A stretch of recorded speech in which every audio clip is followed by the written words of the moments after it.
Om.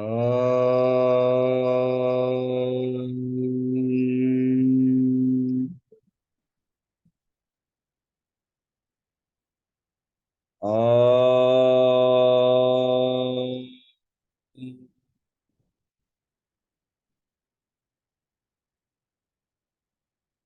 Om.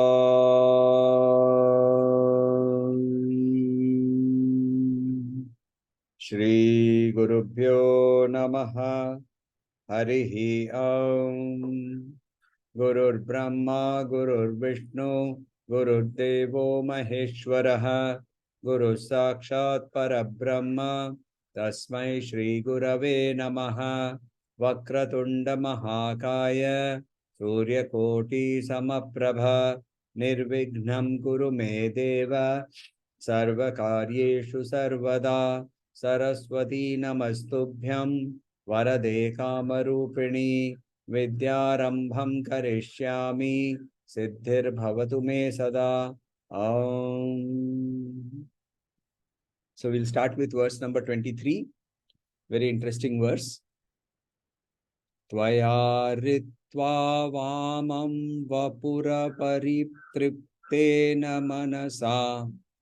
Tvaya ritva vamam vapura apari. So this is vapura pari. So this is vapu apari. Together comes vapura paritriptena manasa. Tvaya ritva vamam vapura paritriptena manasa. Sharirardham shambhora paramapi shanke ritamabhut. Sharirardham shambhora paramimapi shanke ritamabhut. Yade tattvadrupam sakalam trinayanam. Yade tattvadrupam sakalam trinayanam.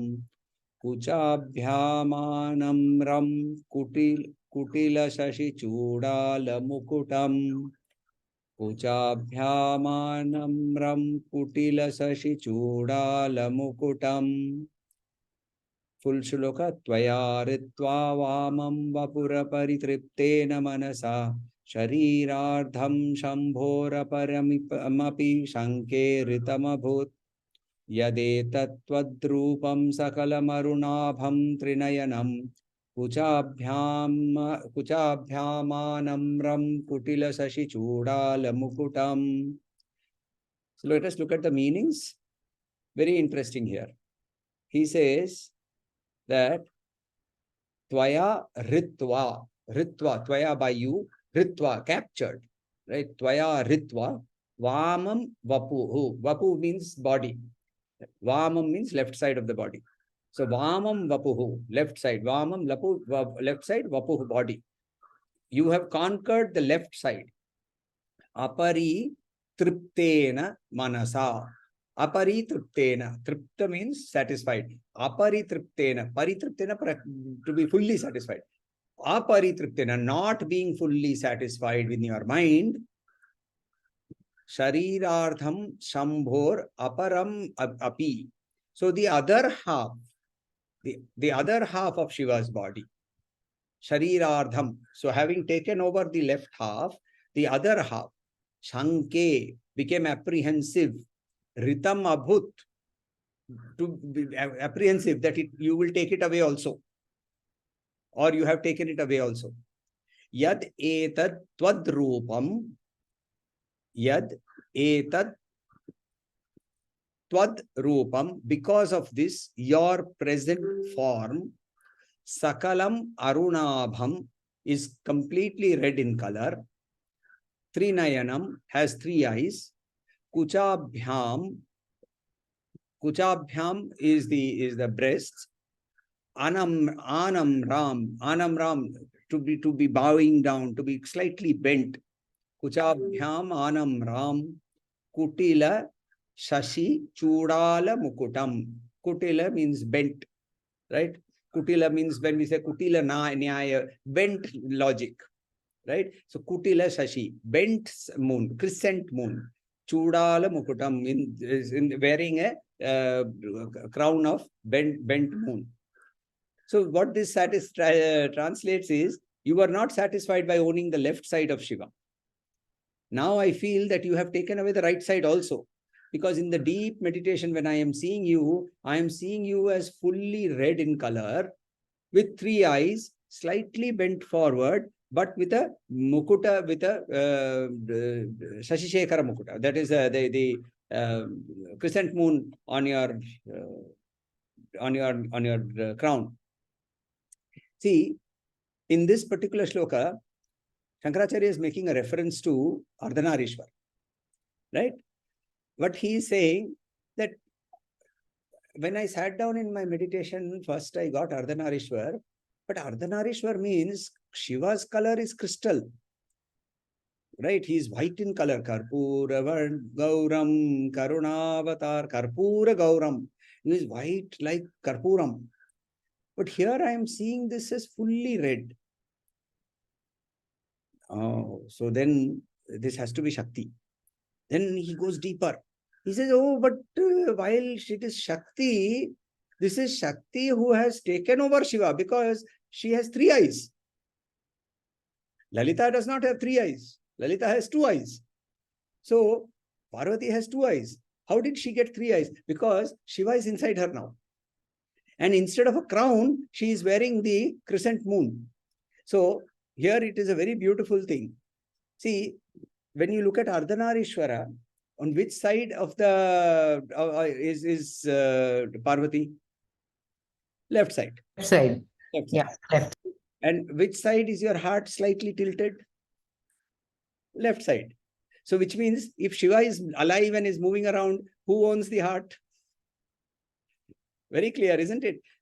Shiva cannot move unless the heart is pumping. First shloka itself, he very clearly said that. Now, the other reason is, see, Parashakti is so engrossed with Shiva that she becomes Shiva. Right? In the when we do Shiva Puja, you have to do Mahanyasa first. The whole purpose of Mahanyasa is to convert this into Shiva. Because it says that only Shiva can worship Shiva. So by chanting Mahanyasa, with the understanding the meanings, obviously, you install the power and the energy of Shiva in this entire body. Similarly, now we obviously can only do it through mantra Ucharan, and also while that we are thinking whether after the Mahanyasa there will be a break, and that in that break they will serve breakfast, and in that breakfast will they give us idli, will they give us upma, will they give us oats? I don't know what they will give, right? That is what the guy is thinking. That is not becoming Shiva, that is only chanting some mantras, right? So, but when Parashakti gets into this deep meditation, she just identifies. There is this beautiful story where Sri Ramakrishna Paramahansa was taken to, I think, Asiatic Society. And he was taken over there, and he was left there. He was going around here and there. Suddenly he started shouting, Girish, Girish. Girish was the guy who took him over there. Girish Ghosh ran over there. Again, he must have getting some samadhi, or he's getting into one of his lunatic bouts. Let me go rush over there. Girish was a big devotee. So he rushed there and said, Thakur, what happened? So he said, look. This insect has become stone. So he was looking, he said, yes, it is called a fossil. No, you are not understanding. This insect was sitting so close to the stone that it became stone. So yes, then just imagine, if you do satsang, what will happen to you?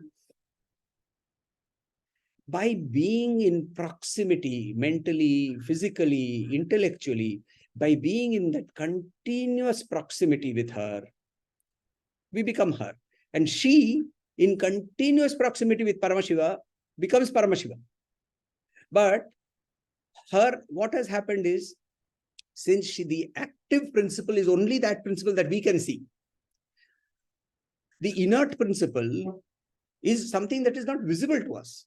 So we cannot see Shiva.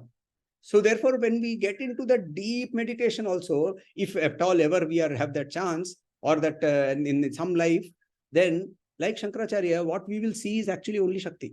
Because we will see the active principle of the Purusha Prakriti combined. We cannot see the inert principle. So therefore, he is saying that by Shiva, you are not satisfied by owning only the left side. Now you want the right side also, because you are so deeply in love with him. So you want to completely occupy. So Shankaracharya is doubting. Am I looking at Shiva? Am I looking at Devi? Am I looking at the something else? Because the Shiva is crystal color. Crystal colored. Crystal colored means no color. Does not react. Whereas completely here we are seeing her to be red in color. Right? Sakalam Arunabham. Sakalam Arunabham. Completely the deep red in color. Now the deep red Sakalam Arunabham you is seeing. So he says this is something wrong. There is something mistaken here. See, with that red, there is this overflowing of compassion. Red is an indicator of compassion, right? Which is the most predominant characteristic of Devi is her Karuna. Because this entire world, this entire universe, anything that is manifested, she is the mother. What is the first name in Lalita Sahasranamam? Shri Mata, Shri Maharagi, Shri Mata. She who is the mother. I mean, many meanings. We have seen all the meanings. But the first predominant meaning is she is the mother. Shri Mata. So the moment we understand that red color can be understood. So here you can understand this. Shankaracharya starts meditating on Paramashiva. In the intent meditation, like all in very intense meditations, divine visions will come.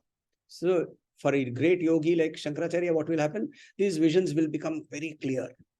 And he's in his meditation, he sees ArdhaNareeshwara. Then he becomes in this intent state, he goes deeper, and he says, this ArdhaNareeshwara is vanished, only Shakti is there. Let me go deeper and try out, really, is it only Shakti? Then he says, oh yes, it looks like it is only Shakti. It is only Shakti. Why? Because if it was Shiva and Shakti together, then the moon of Shiva, the moon-like clarity, the crystal clarity will diffuse the redness of Devi. Here I am seeing this clear red, bright red. Sakalam Arunabham. Then the way she is sitting seems to be feminine. She is slightly leaning forward because of the pair of heavy breasts. Heavy breasts. Again, this is not the physical part. It is about the fact that what are the breasts used for in a mother? They are used for nourishment. She is nourishing this entire universe. The whole life force in this universe is Devi. And then he says, Trinayanam. Oh, 3 eyes. But in a normal description, when we see all the Lalita Dhyana shlokas, we see only 2 eyes.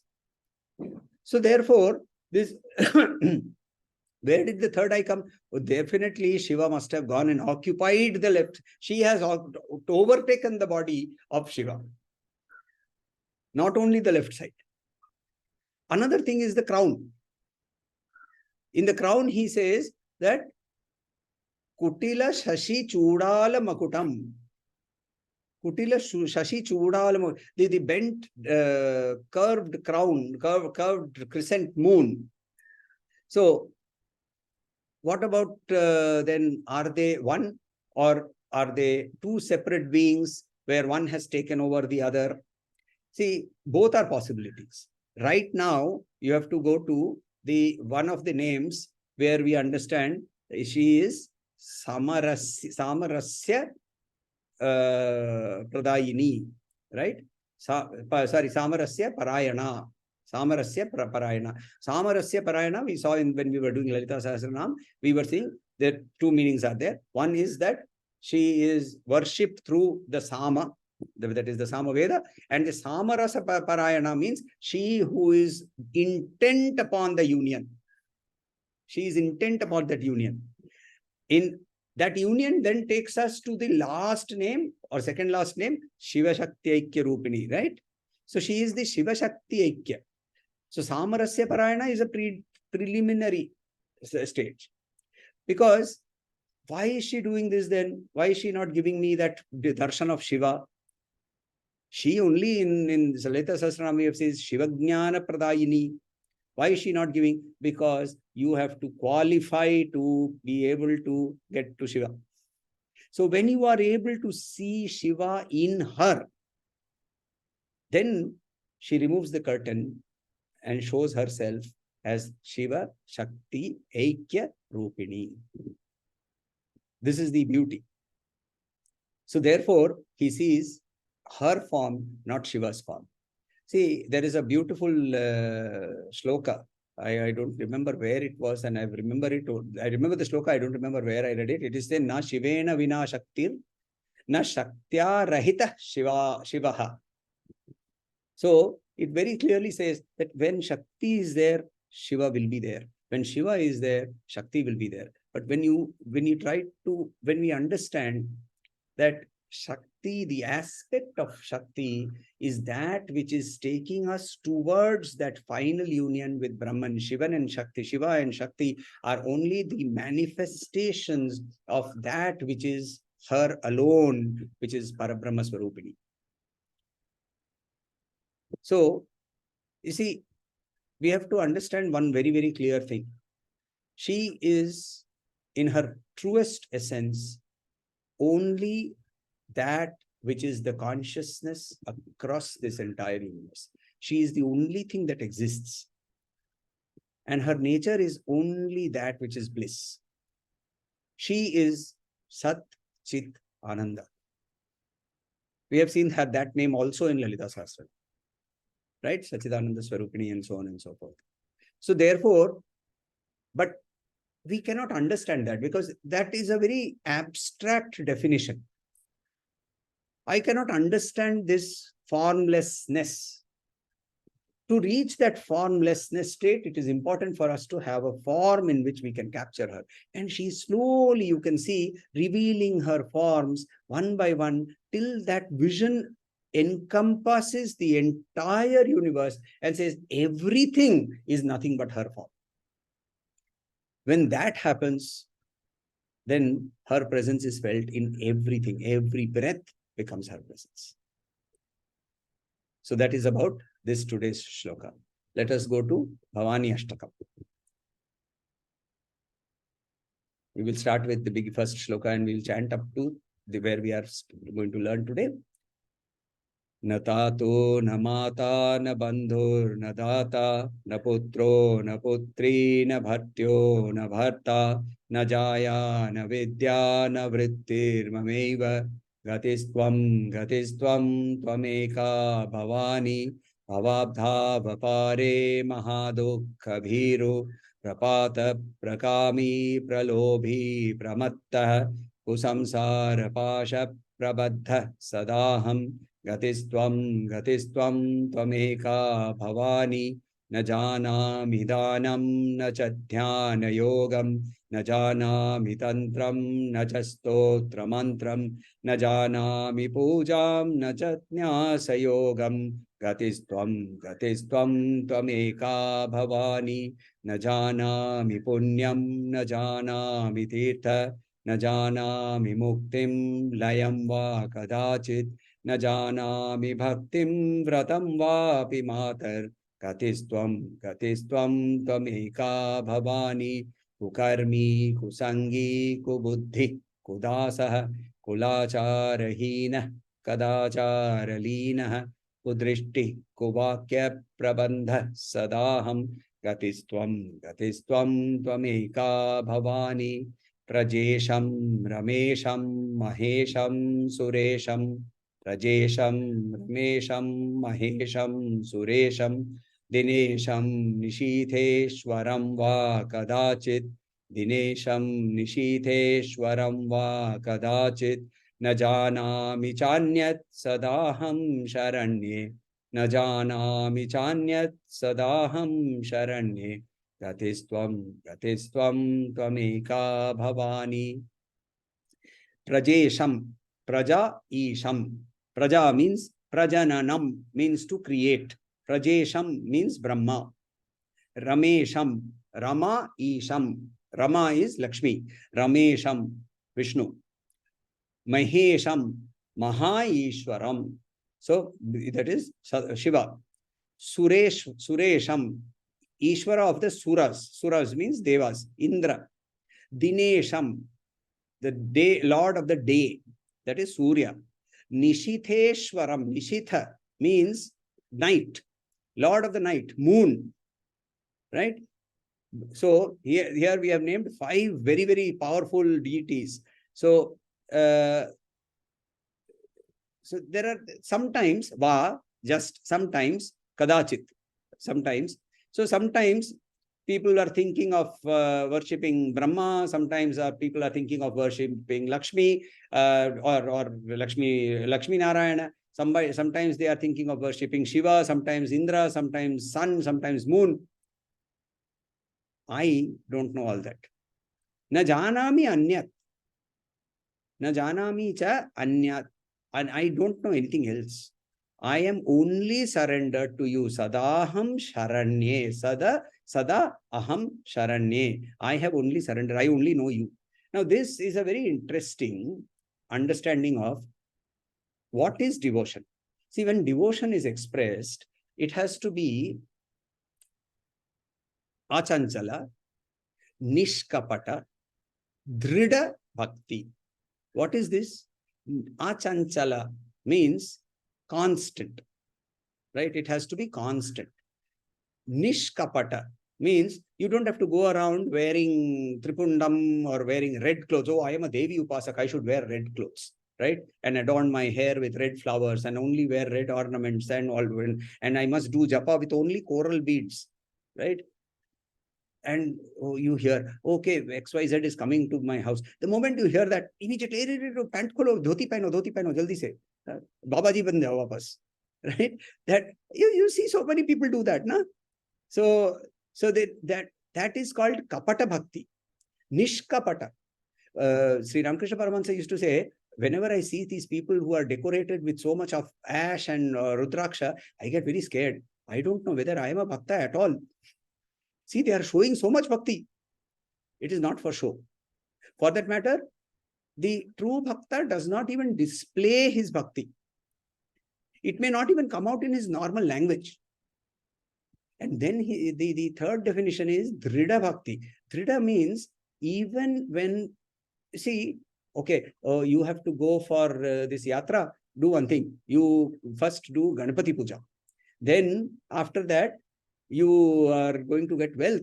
Okay, so let's do something. You do some Lakshmi Kubera Havan, right? And after that, you have some enemies who are going to attack you, or you are facing difficulties and competition in your business. Do Sudarshan Homa.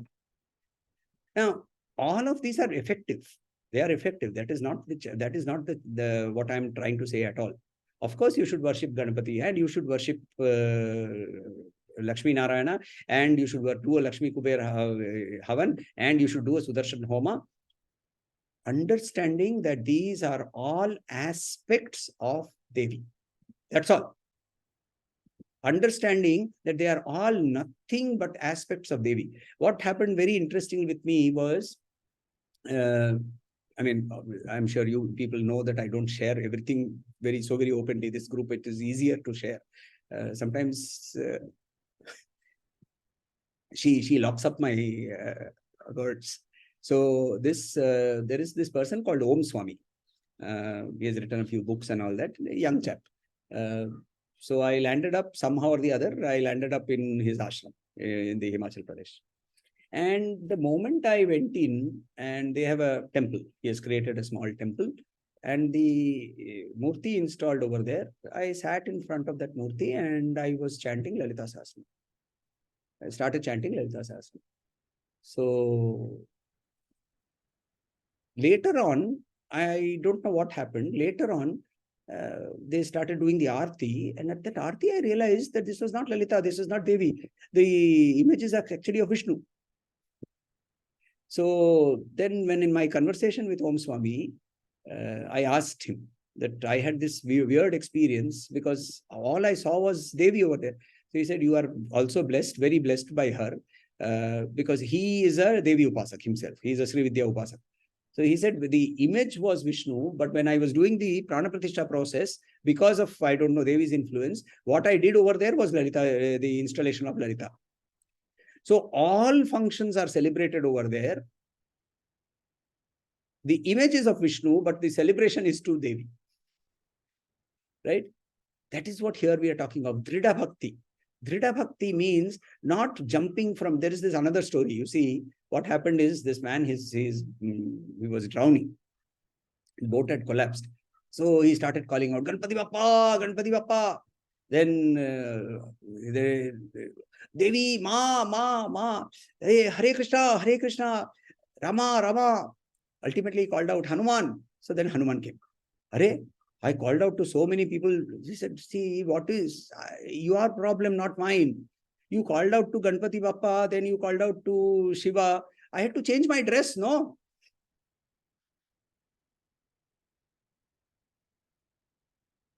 So every time you keep changing, I have to keep changing my dress. It takes time. Why don't you just stick to one? Dhrdha Bhakti.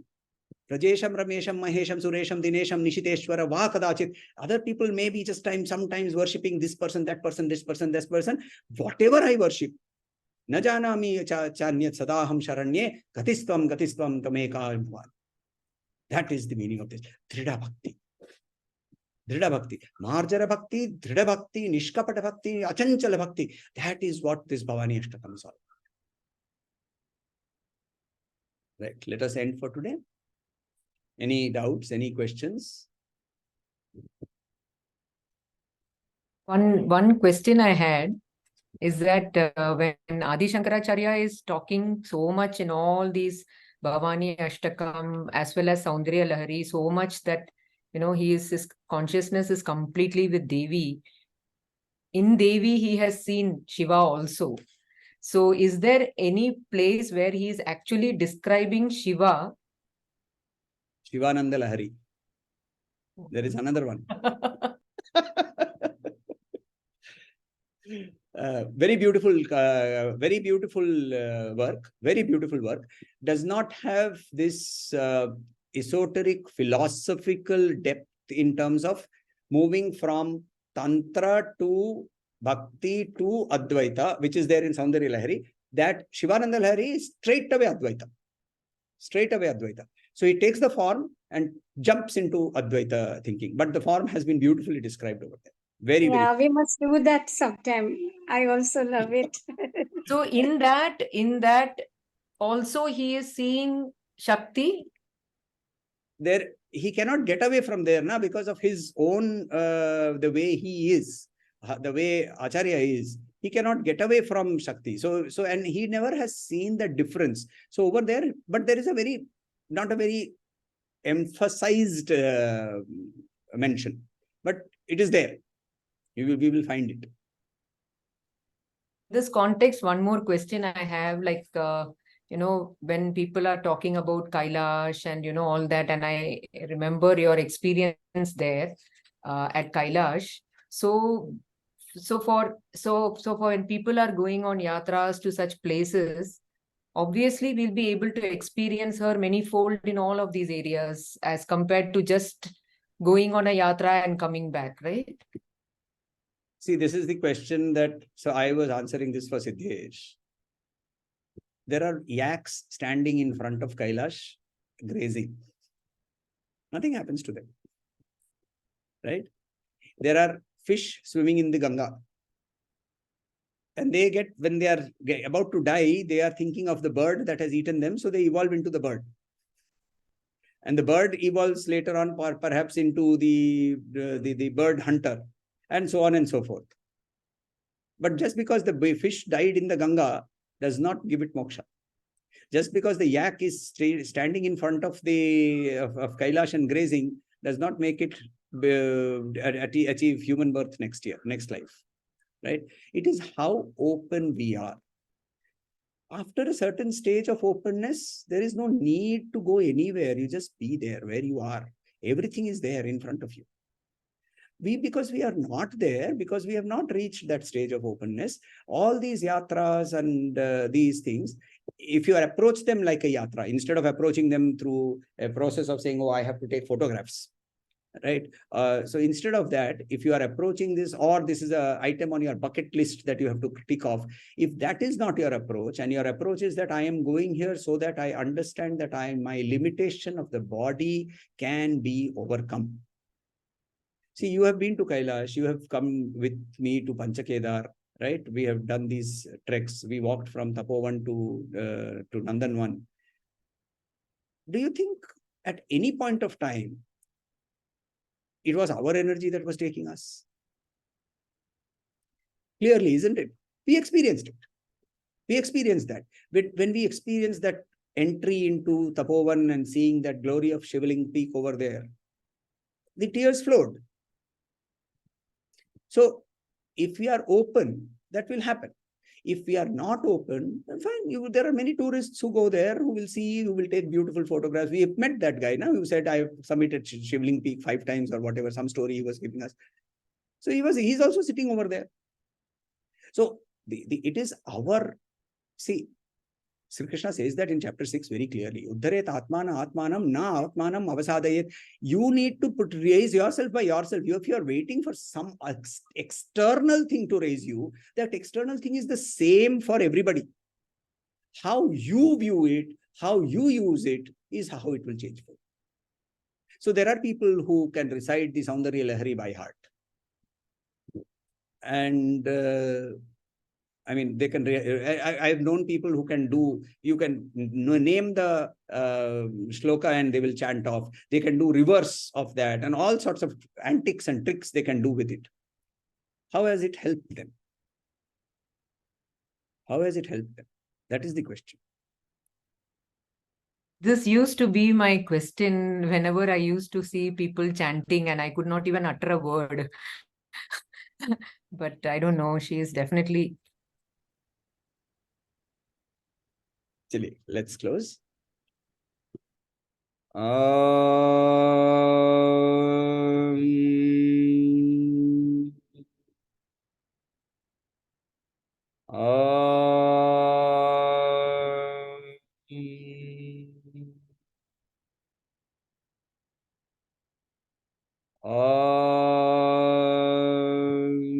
Shanti Shanti Shanti.